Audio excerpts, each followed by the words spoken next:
çok sevirəm. Ona göre de biraz yaxın oturun ve Dolce Burcu altında doğulanlar beğenin, paylaşın ve altından da comment yazın ki gece doğulmuşsunuz, gündüz doğulmuşsunuz ve ayın neçəsi doğulmuşsunuz. Çünkü illəriniz haqqında da məlumat verəcəm. Dolce Burcu altında doğulan insanlar çok mərhəmətli insanlar olur. Dolce Burcu altında doğulan xanımlar Allah'a bağlı xanımlar olur. Dolce Burcu altında doğulan xanımlar Allah'a sil ürəklə inanırlar və Dolce Burcu altında doğulan xanımların çox bəxtli taleyi gətirir. Ona göre de Allah'a bağlı olduklarına göre onlar Allah'tan imdad istəyirlər. Ümumiyyətlə Dolce Burcu altında doğulan kişilər biraz gəzəyən olurlar, sürüşkən olurlar. Yanlarında dünya gözəli olsa da mütləq gözləri gedənin dalına, gələnin qabağına baxır. Ona göre de Dolce Burcu altında doğulan xanımlar, Dolce Burcu altında doğulan kişilerden daha sözü bütöv ve Dolce Burcu altında doğulan kişiler de, xanımlar da eğer bir pis iş görseler, mütləq o işi yarısında saxlayanlar ve pislik eləməzlər. Dolçalardan heç vaxt heç kim pislik görə bilməz.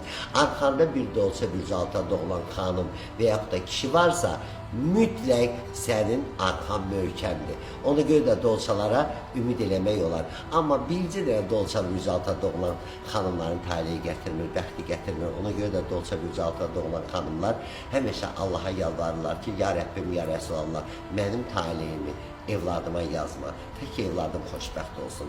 Amma ümumilikdə götürəndə dolçalar əl açıq, dolçalar mərd, dolçalar sədaqətli, Allah'ı seven ve insanları seven olur. İndi görək Dolce Burcu altında doğulan xanımlar ve beyler üçün 2025-ci il nələr gözləyir. Diqqətiniz məndə olsun.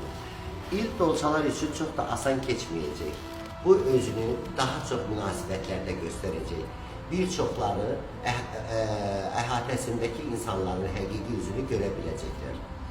Yaranan vəziyyət həmişə xoş olmaya bilər. Zərərli insanlarla əlaqəli qəti şəkildə qırıb atmalı olacaqsınız. Çünki əgər kimlər sizə ziyan vuracaqlar, onlarla əlaqəni qəti şəkildə qırıb atacaqsınız. Dolçalar bunu ürəklərinə salacaqlar. Çünki dolçalar həssaslar, hər şey ürəklərinə salırlar, fikir edirlər. Amma ürəyinizə salmayın. Bir çoxları dərdlərini pul qazanmaq sahəsində unutmağa çalışacaqlar. Bu da onu göstərir ki, Dolce Burcu altında doğulanlar üçün il maddi cəhətdən çox uğurlu gəlir inşallah. Ulduz falı maliyyə sahəsində olduqca əlverişli dövr vəd edir dolçalar sizə.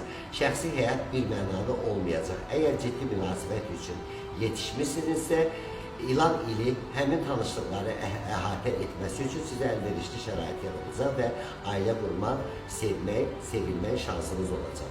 Əgər yüngül macəra həvəskarları bilirsiniz də 5 dəqiqəlik, 10 dəqiqəlik, 1 günlük, 2 günlük bu şəhvətdir, bu sizə ağır başa gələr. Ona görə də öz əhvalınızı korlamayın və dolçalar yüngül münasibətlərdən uzaq olun. Əsl sevgi, məhəbbət, romantik bir il olacaq. Ona görə də bu il sizə uğur, şans və sevgi dolu günlər vəd edir. Öpürəm sizi, var olasınız, like etməyi, bəyənməyi, paylaşmağı unutmayın. Allah'a emanet olun.